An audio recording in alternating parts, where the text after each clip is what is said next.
The right wing touched first. Lieutenant Creighton Chandler watched from 3,000 feet as the Corsair's wingtip kissed the Pacific swell. What happened next took less than 2 seconds. The gas tank erupted. The plane cartwheeled once, twice, then nothing but burning debris scattered across dark water. Chandler keyed his radio. His voice was steady. It had to be. Hanson is down. No shoot. No survivor. February 3rd, 1944, 15:30 hours, Cape St. George, New Ireland. One day before Robert Hanson's 24th birthday, 25 victories, the second highest scoring Marine Corps ace of the war. Gone, Major Robert Owens would say later, his voice tight with something between anger and grief. I told him not to strafe that point. I recommended it. I should have ordered it. But Robert Hanson had never been good at following orders. Lucknow, India. 1920. The story doesn't start in the cockpit. It starts in a missionary compound in northern India, where a boy named Robert Murray Hanson was born to parents who had dedicated their lives to peace. His father, Reverend Dr. Harry Hanson, was president of Lucknow Christian College. His mother taught scripture to children who spoke Hindi and Urdu. Their home sat on the edge of the old city, where temple bells mixed with church hymns, where the smell of incense drifted through mission windows. Robert was the second of 5 children. Mark, Stanley, Earl, Edith. They attended Woodstock School in Mussoorie, high in the Himalayas, where American missionary children learned Latin and algebra while avalanches rumbled in the distance. But young Robert Hanson had a different education waiting for him in the streets of Lucknow. His playmates were Hindu boys. They taught him games their fathers had taught them.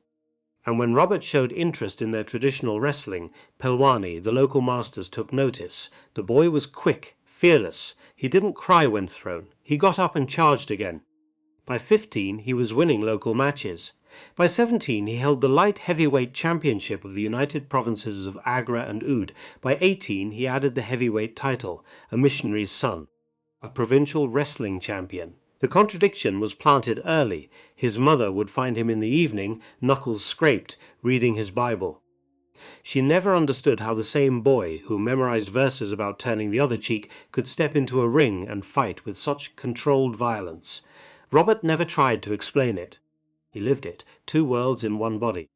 December 7th, 1941, the radio report crackled through the Hanson home in Massachusetts. The family had returned to the States for Robert's final years of schooling. Pearl Harbor, thousands dead. America at war. Robert Hanson was 21 years old. He had been working as a bouncer at a local bar, putting wrestling skills to practical use, saving money for civilian flying lessons.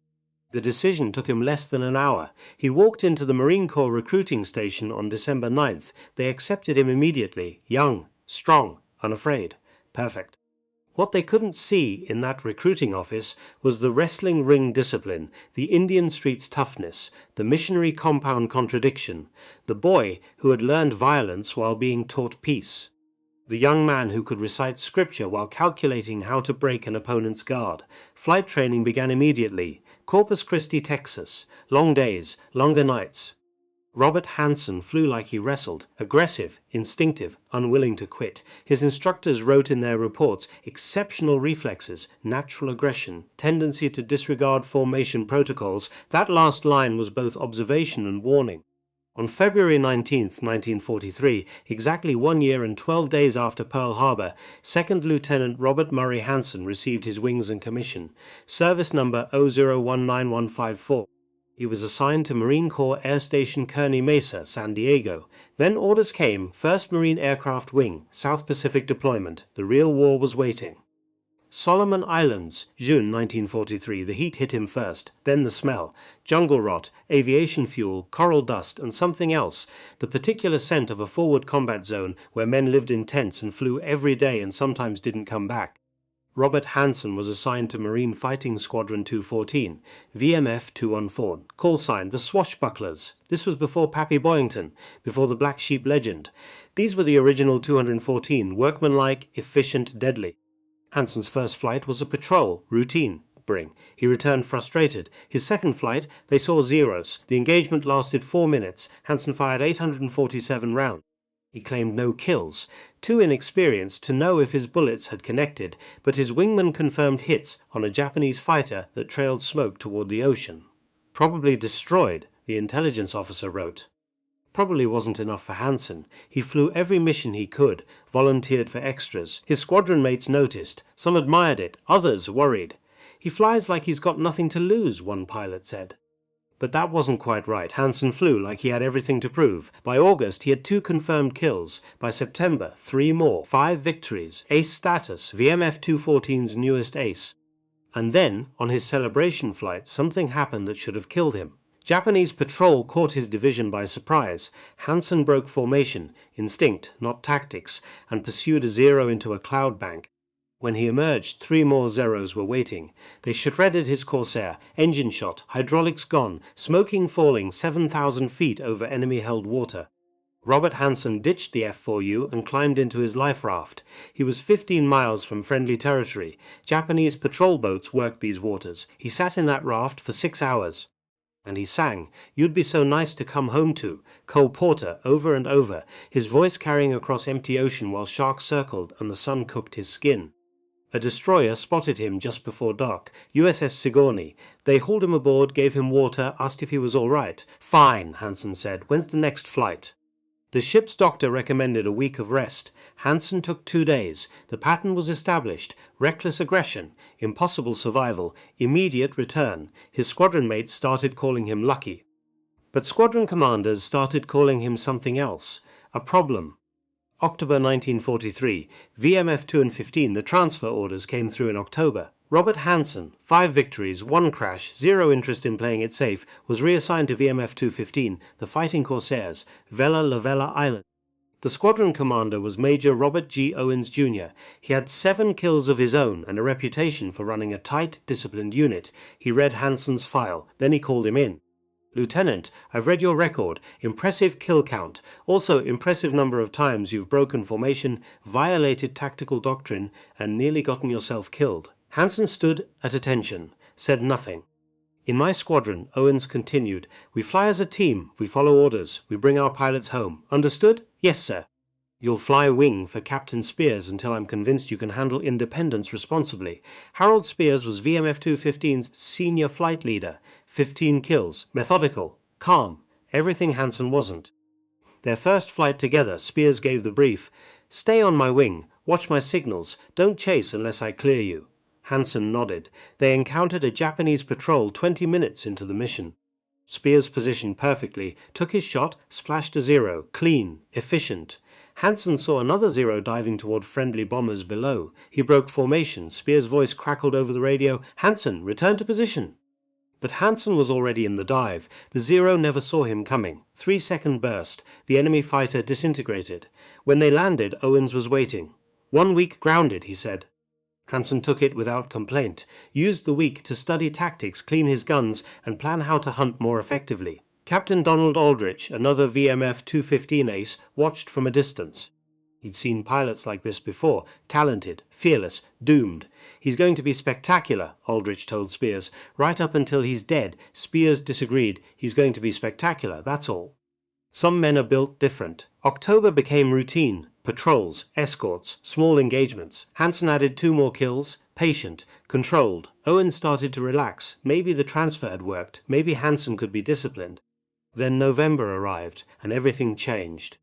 The date was November 1st, 1943. The mission, provide air cover for the amphibious landings at Empress Augusta Bay, Bougainville. 5 Corsairs from VMF 215 lifted off from Vella La Vella at 11:30 hours. Robert Hanson flew wing position, following orders, playing it safe. The radio crackled at 13:45. Radar had spotted incoming Japanese aircraft. Large formation. Torpedo bombers heading for the landing ship. Spears ordered the formation to intercept. They climbed to 12,000 feet, scanned the sky, and then Hanson saw them. 6 Nakajima B-5N Kate torpedo bombers in loose formation, 5,000 feet below, making their attack run toward the vulnerable ships at Torokina Beach.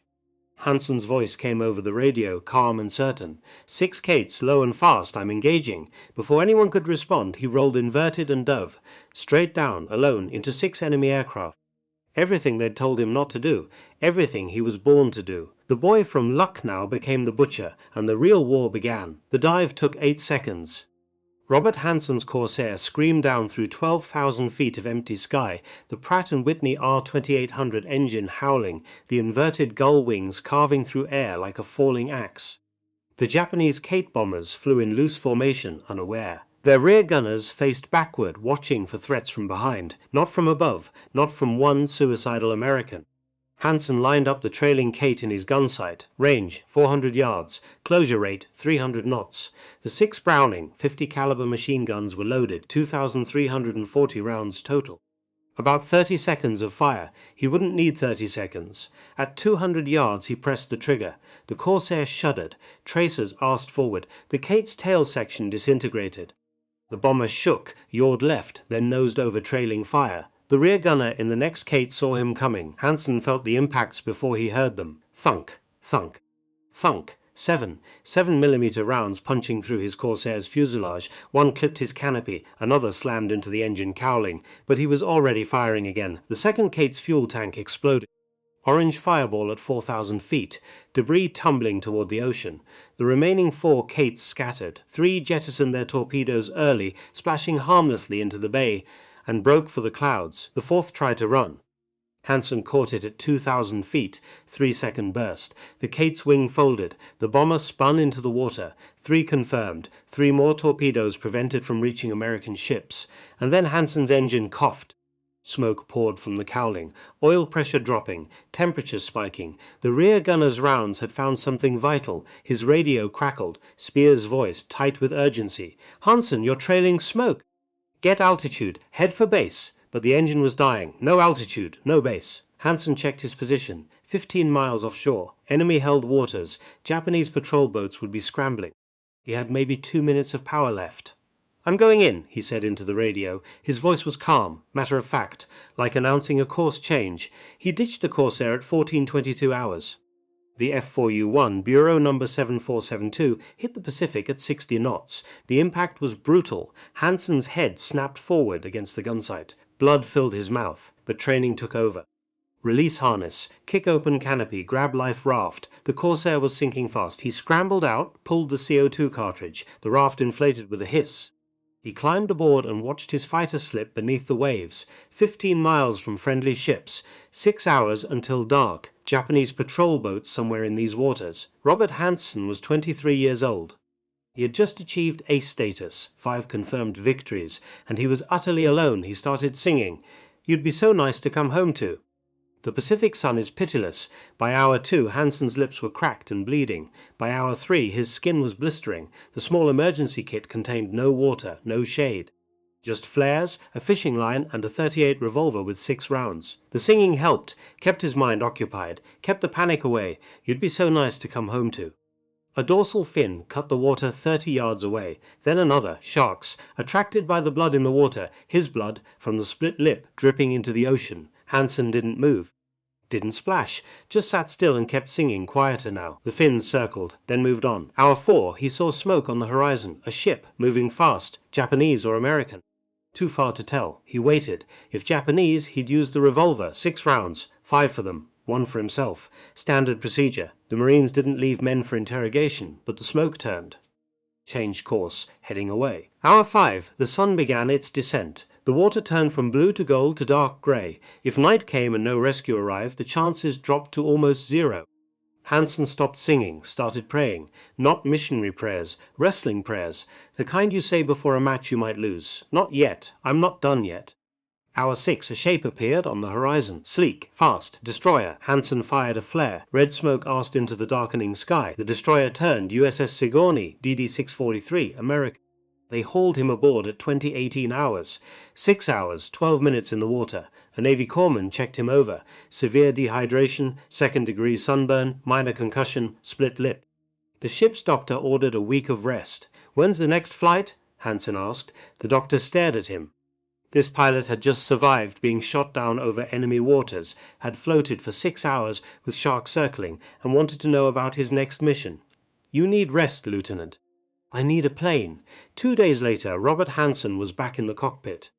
November-December 1943, Major Owens called him in. The office was cramped, a tent with a desk, a map, a fan that didn't work. "Sit." Hanson sat. 3 kills, 1 ditching.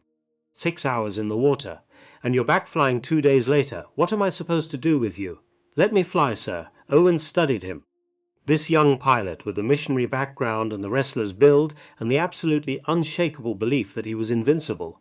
You broke formation, violated direct orders, attacked alone against superior numbers. Yes, sir. You also prevented 3 torpedoes from reaching our ships, probably saved 200 Marines. Hanson said nothing. I'm putting you back on Spear's wing. You fly where he flies. You shoot what he clears. No freelancing. Understood? Yes, sir. Owens leaned back. Off the record, Hanson. That was either the bravest or stupidest thing I've seen a pilot do. I haven't decided which. Could be both, sir. A thin smile. Get out of my office.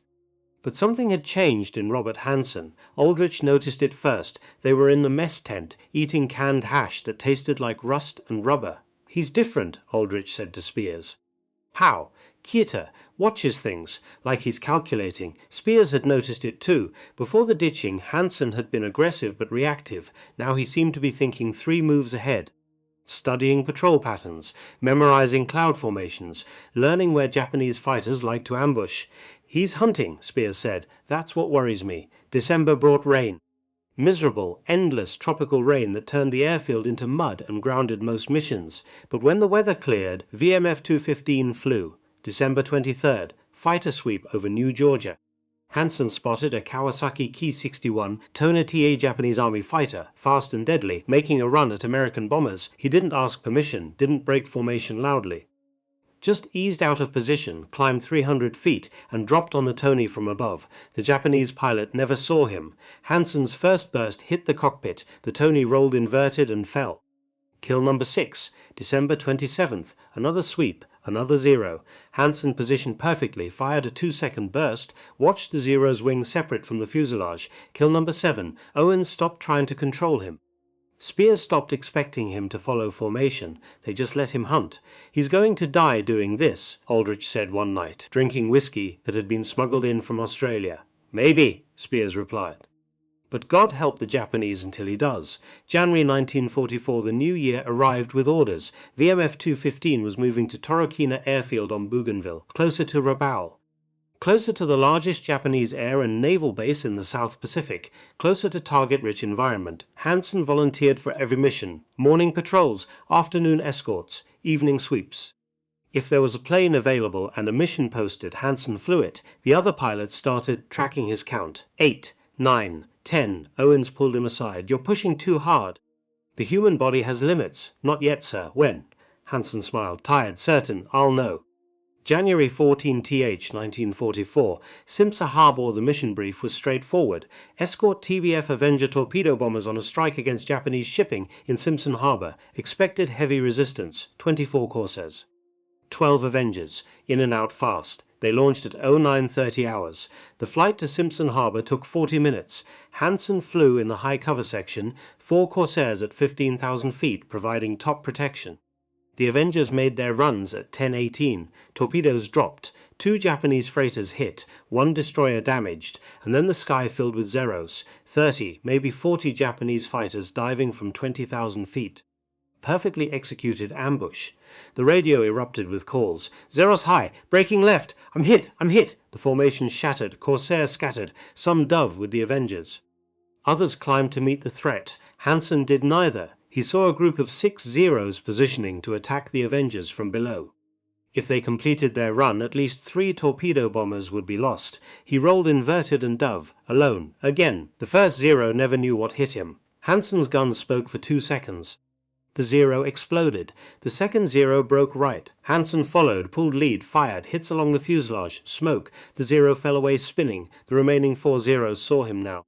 They abandoned the Avenger attack and turned on this single American who had disrupted their ambush. 4 on 1. Hanson's training said to run, to dive for speed and escape, to live to fight another day. Hanson climbed. He wanted altitude. Altitude was life. Altitude was control. The Corsair could outclimb a Zero, not by much, but enough. He clawed for sky while 4 Japanese fighters pursued. Tracers crisscrossed around his canopy. 1 round punched through his tail. Another shattered his rear-view mirror, but he kept climbing. At 16,000 feet, he had what he needed. He snap-rolled right, pulled the stick back, and came around on the nearest Zero's tail. 3-second burst. The Zero's cockpit disintegrated. 3 down, 3 to go. The remaining Zeros were smart. They split 2 high, 1 low. Classic bracket. Hanson couldn't engage one without exposing himself to the others. So he picked the high pair and charged. The Japanese pilots weren't expecting aggression. They scattered. Hanson caught one in a climbing turn, led him perfectly, and fired. The Zero's wing folded.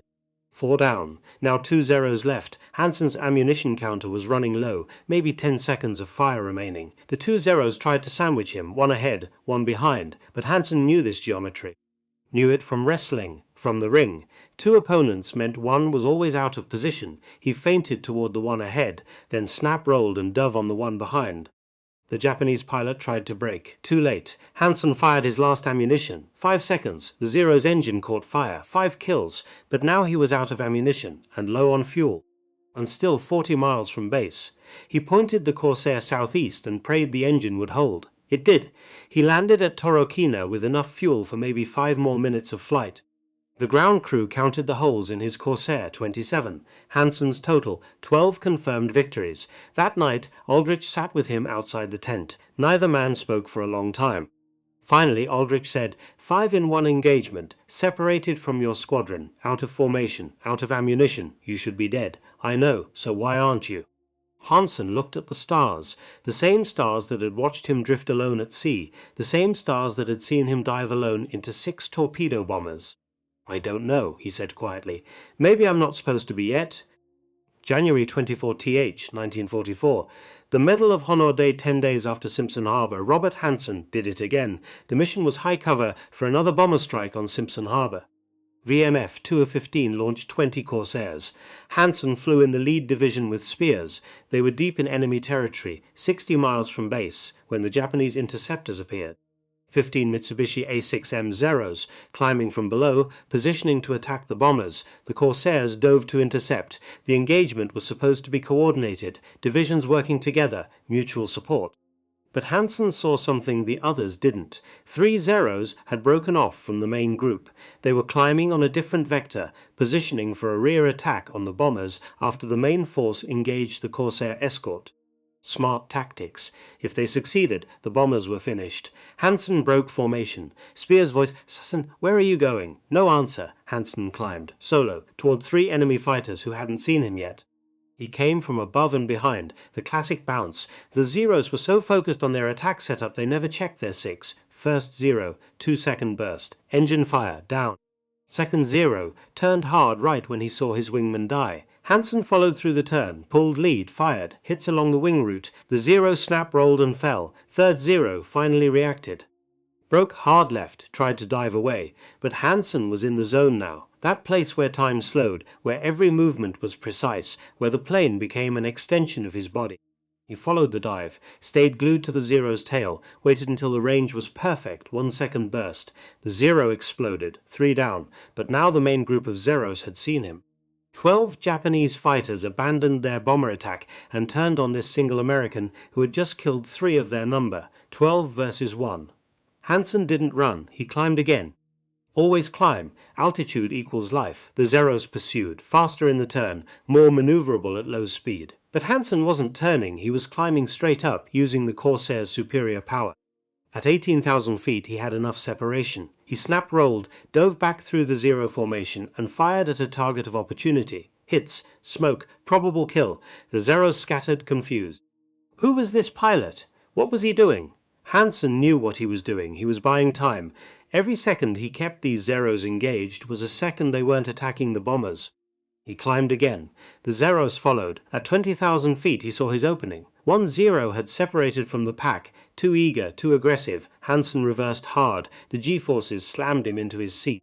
His vision grayed, but he held the turn, came around, found the 0 in his gun sight. Fire! The 0's tail section separated. 4 confirmed. Now 11 Zeros, and they were angry. They swarmed him, tracers from every direction. Hanson's Corsair shuddered under multiple hits. His instrument panel shattered. Hydraulic fluid sprayed across the canopy. But the engine kept running. He dove. not to escape, to reset. The Zeros followed. At 10,000 feet, Hanson pulled out of the dive, rolled right, and caught another Zero trying to follow his flight path. Fire. Wing damage. The Zero broke off, trailing smoke probable, 5 confirmed, 1 probable. But now Hanson's ammunition was almost gone, and his fuel gauge was reading dangerously low. He checked his 6. 8 Zeros still pursuing. Time to leave. He pointed the Corsair's nose southeast and pushed the throttle to maximum. The Pratt & Whitney engine roared. The Corsair accelerated. The Zeros tried to follow. But at high speed, straight line, the Corsair was faster. Hanson pulled away. By the time he crossed friendly territory, the Zeros had given up pursuit. He landed at Torokina at 11:47 hours. The Corsair's fuel tanks were almost dry. The airframe had 42 bullet holes. Hanson climbed out of the cockpit. His hands were shaking, not from fear, from adrenaline. Owens was waiting. What the hell happened up there? Got separated, sir. Engaged enemy fighters. How many? Didn't count, but his squadron mates had. Spears had watched part of it from a distance. So had 2 other Corsair pilots. 4 confirmed, 1 probable. Hanson's total, 16 confirmed victories. January 30 th 1944, Rabble the mission was massive. 24 TBF Avengers, 48 Corsairs. Full strike on Rabaul, the Fortress, the Hornet's Nest. Hanson flew escort with VMF 215. The Japanese response was everything expected. 50-plus fighters rose to meet them. Zeros, Tonnies, Oscars, everything the Japanese had. The sky became chaos. Dogfights at every altitude. Tracers crisscrossing. Planes falling. Parachutes blossoming. Hanson stayed with the bombers. Discipline. Orders. Owens had been clear. Protect the Avengers. That's the mission. But when 4 Zeros broke through the escort and dove on the bombers, discipline ended. Hanson broke formation. Dove after them. First Zero caught from above. Fire, kill. Second Zero saw him coming. Tried to brake. Too slow. Fire, kill. Third Zero, good pilot. Turned inside Hanson's radius. They merged head to head, both firing. Hanson's rounds hit first. The Zero's canopy shattered. Fourth Zero broke off the attack. Dove away. Hanson let him go. The mission was bomber protection, not pursuit. 3 kills, maybe 4. The intelligence report compiled after the mission showed 21 Japanese aircraft destroyed in the engagement. 4 of them were Robert Hanson's. Total victories, 20, in 17 days. That night, VMF 205 celebrated. Someone had acquired a bottle of actual bourbon. They passed it around, which raised his cup. To Butcher Bob. The nickname stuck. Hanson didn't like it. But he didn't object. Spears pulled him aside later. 20 kills in 17 days. That's not normal. You know that's not normal. I know. You're going to pass Boyington at this rate. Pass Foss. Maybe. What happens when you do? Hanson was quiet for a long moment. I don't know. I haven't thought that far ahead. Start thinking. Because Owens is going to send you home. You've done enough. More than enough. But Hanson wasn't thinking about home. He was thinking about numbers. Boyington had 28 kills. Foss had 26, Hanson had 20, 6 more. Just 6 more and he'd tie Foss, 8 more and he'd tie Boyington. The ambition that had driven him from Indian wrestling rings to Marine Corps wings crystallized into a single goal. Be the best, be remembered, be immortal. February 1 ST, 1944, Owens called him in again. Sit. Hanson sat. 20 victories. Navy Cross. Probable Medal of Honor. You're scheduled to rotate home in 1 week. Silence. Did you hear me, Lieutenant? Yes, sir. You've done your part. More than your part. Time to go home. Let someone else take a turn. I'd like to request an extension, sir. Owens stared at him. Why? Unfinished business. What business? Hanson didn't answer directly, but Owens understood. Everyone in the squadron understood. You want to pass Boyington? I want to keep flying, sir. Owens leaned back. That lighthouse at Cape St. George has been bothering our flights. Japanese use it as a spotting post. Anti-aircraft positions all around it. We've lost 2 planes trying to take it out. Sir, I'm telling you this so you know. That lighthouse is off limits. Too dangerous.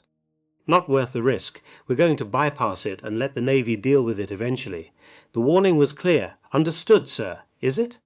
Because I've learned that when you say understood, you might mean something different than what I mean. Hanson met his eyes. I understand your orders, sir. 1 week, Lieutenant. Then you're on a transport home, and if I catch you anywhere near Cape St. George, I'll ground you myself. Clear? Clear, sir. February 2ND, 1944, Aldrich found Hanson that evening, cleaning his 50 caliber guns. The ritual was meditative. Disassemble, clean, oil, reassemble. Tomorrow's your birthday, Aldrich said. Day after, 24. That's young. Old enough. Aldrich sat down. I've been thinking about what Owen said, about going home, about being done, and I think he's right. You've proven everything you need to prove. Go home, take the medals, do the war bond tour, find a girl, live. Hanson continued cleaning. What if I'm not done? With what? The war? The war doesn't care if you're done. It'll take you anyway. With being me. Aldrich understood then. This wasn't about kills anymore. Wasn't about Boyington, or Foss, or records. This was about a boy from a missionary family who had learned to fight in Indian wrestling rings, who had survived 6 hours in the Pacific, who had dove alone into impossible odds and lived. This was about identity. Who are you, Bob? Aldrich asked quietly. Hanson looked up from the gun. I'm still figuring that out. You've got one more day to figure it, then Owens ships you home. I know. But Robert Hanson had never been good at following timelines, or orders, or warnings. The lighthouse at Cape St. George waited in the dark, and tomorrow would be his last flight, one way or another. February 3rd, 1944, so 600 hours. Robert Hanson woke before dawn, his last full day of being 23 years old. Tomorrow he would turn 24, or he would be dead. Or he would be on a transport home. 3 futures. Only one would happen. He dressed in the dark. Outside, the jungle was waking, birds calling, insects humming, the eternal sound of war machinery preparing for another day. Aldrich found him at breakfast, powdered eggs and bitter coffee. Happy early birthday, Bob. Tomorrow, it's tomorrow. Close enough. Aldrich paused. I got you something. He slid a small package across the table, wrapped in brown paper. Hanson opened it. Inside was a leather notebook, blank pages. For after, Aldrich said, when you get home. Write it all down, so you don't forget. Hanson ran his fingers over the leather. Thanks. Promise me you'll use it. I promise. It was a lie, but a kind one. The mission brief was at 0800 hours. Major Owens stood in front of the map. Red pins marked Japanese positions. Blue pins marked friendly forces. The gap between them had narrowed to almost nothing. Fighter sweep over Rabaul. Standard patrol. Nothing fancy. Weather reports show heavy overcast developing. If visibility drops below minimums, we abort and return to base. Understood? 20 pilots responded. Yes, sir. Owen's eyes found Hanson. Especially you, Lieutenant. No heroics. Last flight before rotation. Keep it clean. Hanson nodded. Spears leaned over and whispered, He's worried about you. He worries too much. Or you worry too little. They walked to the flight line together. The Corsairs sat in a row, dark blue paint, white stars, propellers gleaming in the morning light. Hanson's plane was F4U1, Bureau number 5609. He'd flown it for 3 weeks, knew every quirk, the slight pull to the left, the sticky throttle, the way the engine coughed once before settling into smooth power. He did his pre-flight check, methodical, professional, the way they'd taught him, but his mind was elsewhere. Cape St. George, the lighthouse, the bothersome target that had claimed 2 American planes, the position Owens had declared off-limits, 25 victories, 5 short of tying Foss, 8 short of Boyington, 1 more. Just 1 more would put him at 26. The numbers haunted him. They launched at 0915 hours. 20 Corsairs climbed through broken clouds. Hanson flew in the 2nd Division, wingman position, following orders, one last time. The flight to Rabaul took 35 minutes. But 10 minutes out, the weather deteriorated. Clouds thickened, visibility dropped. Owen's voice over the radio. Weather's too thick, mission scrubbed. All aircraft returned to base. The formation began its turn. And that's when Hanson saw it. Below, through a gap in the clouds, Cape St. George, the lighthouse standing white against dark jungle, the Japanese position that had bothered them for months. Right there. Close. Easy. His hand moved to the radio transmit button. Lead, this is Hanson. Requesting permission to make 1 pass on Cape St. George Lighthouse. Static. Then Owen's voice, tight with warning. Negative, Hanson. That target is restricted. Return to base. Just 1 pass, sirs. That position has been negative. Return to base. That's an order. Silence on the radio. Spears' voice, quiet. Bob, don't. But Hanson was already rolling into a dive. The descent took 6 seconds. The lighthouse grew in his windscreen. He could see the anti-aircraft positions now. 4 guns, maybe 5, all tracking his approach. Too late to stop them. Too late to pull out. He lined up the lighthouse in his gun sight. The first flak burst exploded to his left. Black smoke, shrapnel pinging off his wings. Second burst. Closer. The Corsair shuddered. Hanson ignored it, focused. The lighthouse filled his gun sight. He pressed the trigger. The 6 50 caliber guns roared. 200 rounds poured into the lighthouse. Windows shattered, the upper section exploded, stone and wood and glass cascading down, target destroyed, but the flak kept coming. Third burst, direct hit. The impact was massive. Hanson felt it through the entire airframe. The engine coughed, oil pressure dropping, temperature spiking. He pulled out of the dive, or tried to. The controls were sluggish, hydraulics failing. The engine was dying. "I'm hit," he said into the radio. His voice was calm, professional. "Engine failure. Going down." Spears' voice. "Bob, get altitude. Try to make it back."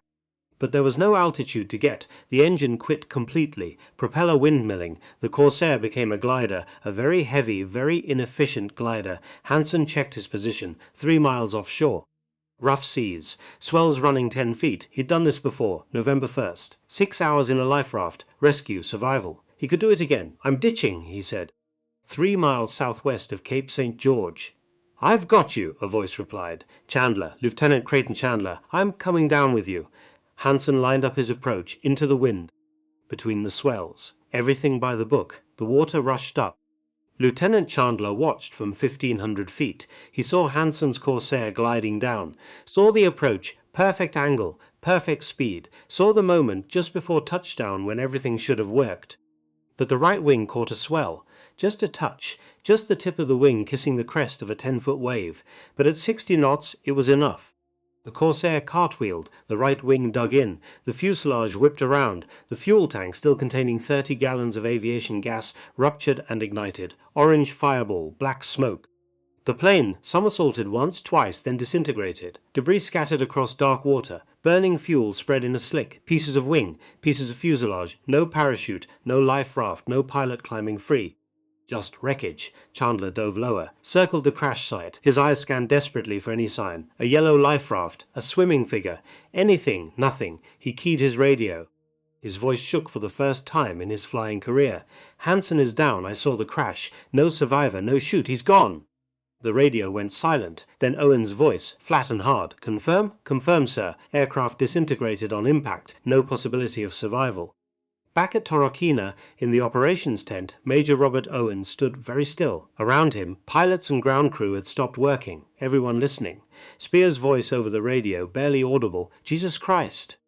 Aldrich didn't speak, just closed his eyes. Owens walked outside, stared at the sky, at the clouds where somewhere 3 miles off Cape St. George, the best pilot he'd ever commanded, had just died, attacking a target he'd been ordered to avoid, one day before his 24th birthday. 5 victories short of tying Foss, 8 short of Boyington. "I should have ordered him," Owens said to no one. "I recommended. I should have ordered, but Robert Hanson had never been good at following orders."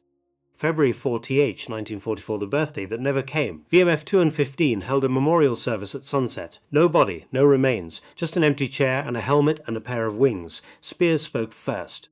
His voice was steady. It had to be. 25 victories in 7 months. 20 in 17 days. He was the best natural fighter pilot I ever flew with, and the worst at following orders.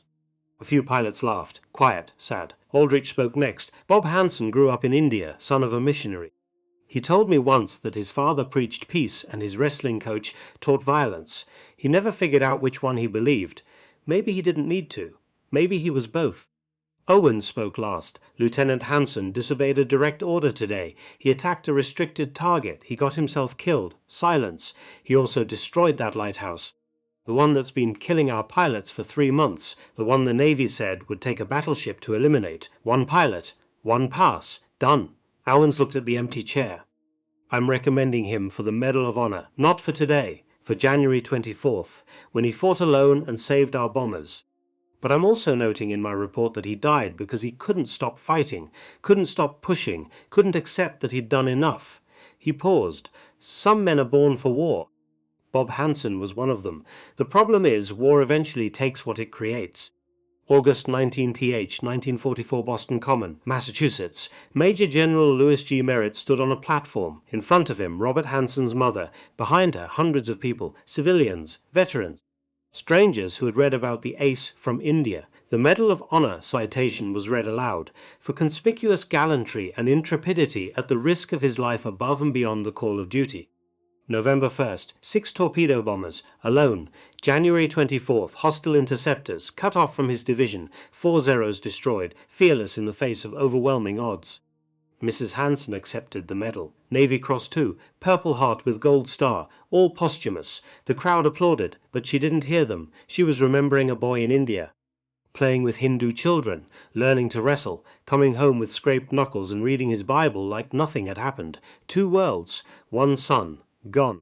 Epilogue, the USS Hanson, DD-832, was commissioned May 11, 1945. A destroyer named for a fighter pilot. It served in Korea, was transferred to Taiwan, sunk as a target in 2006. Woodstock School in India named their sports field after him, the place where the missionary's son learned to fight. VMF 2 of Fife and finished the war with 137 victories, 10 aces. 4th most successful squadron in Marine Corps history. Major Owens became Major General Owens, survived the war, lived to 83. But he never stopped thinking about that lighthouse.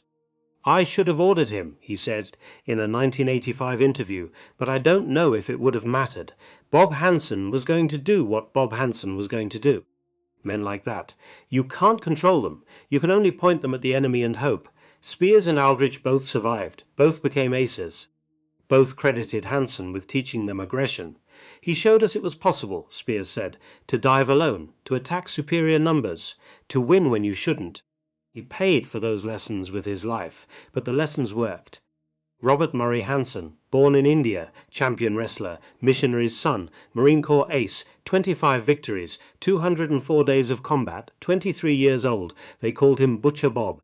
But his father called him Robert, his mother called him Bobby, his squadron mates called him Fearless. He called himself Unfinished. On February 3, 1944, one day before his 24th birthday, he attacked a lighthouse he'd been ordered to avoid. The right wing caught a wave. And the boy who had learned violence while being taught peace, who had survived impossible odds and sung love songs in a life raft, who had charged alone into 6 enemy bombers and walked away, finally ran out of miracles. Lieutenant Creighton Chandler filed his report at 15:47 hours. Aircraft disintegrated on impact, no survivors. Lieutenant Robert M. Hanson, USMCR, killed in action. Service number 019154, ace, legend, gone. But not forgotten. Never forgotten. The missionary's son who became the butcher, the wrestler who learned to fly, the pilot who couldn't stop fighting, even when the fight killed him.